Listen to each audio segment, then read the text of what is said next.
오늘 조선일보 사설은 만성질환의 정치장애, 한국경제 기적은 끝났다라는 제목입니다.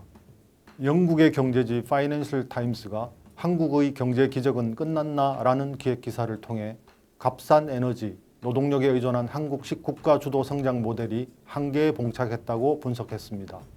FT는 제조 대기업에 치우친 성장 모델, 대중소기업 간 격차 심화, 저출생 고령화 문제, 중국 기업들의 추월, 대기업 3세 경영자들의 현실 안주 등을 한국 경제의 위기 요인으로 꼽았습니다. FT는 정시 코리아 디스카운트, 낙후한 에너지 산업 등 해결해야 할 문제가 산적해 있지만 40 총선 결과 정치 리더십이 분열돼 개선 가능성이 높지 않다고 지적했습니다.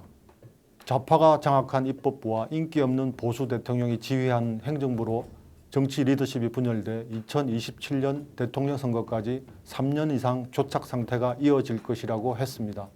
이에 대해 정부는 설명 자료를 내고 성장률 하락세를 반전시키기 위해 노동, 교육, 연금 3대 구조개혁에 매진하고 있다고 반박했습니다. 하지만 비현실적 설명입니다. 윤석열 정부 2년 동안 노동, 교육, 연금 개혁에서 야당에 막혀 아무런 성과를 내지 못했습니다.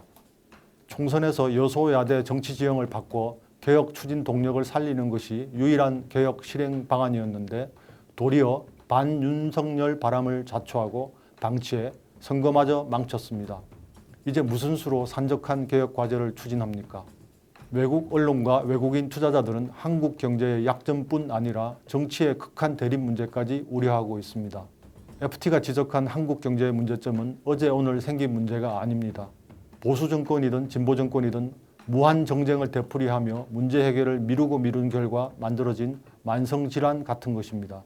한국 경제는 다른 나라의 신제품, 신기술을 빠르게 쫓아가는 추격자 전략으로 고속 성장을 일구어냈습니다.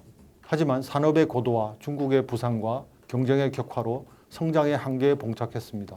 인공지능, 빅데이터, 자율주행차 등으로 대표되는 4차 산업혁명 시대엔 창의적 인재를 중심으로 선도자가 되어야 성장을 기대할 수 있습니다.